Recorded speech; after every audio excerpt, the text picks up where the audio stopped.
So they got upset in my opening statement, because my opening statement, real quickly, I said, this is going to be nothing but political theater. You're quick to have hearings when they pass a policy that may result in more removals or an arrest of illegal alien. You come to the defense real quick and demand hearings.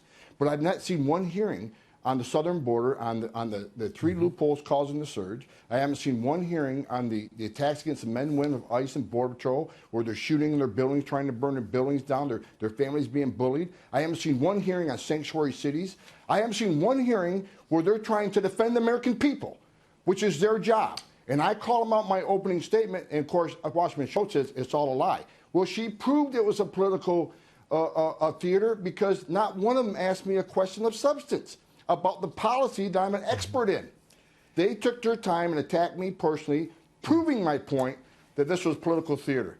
It was a travesty, and I'm insulted that they're in the halls of Congress. If that's the best that these three districts have, then they're in bad shape, and the president's going to have no problem winning re-election. They were elected, and the people who put them there have much, they have got much to be ashamed of. It's awful.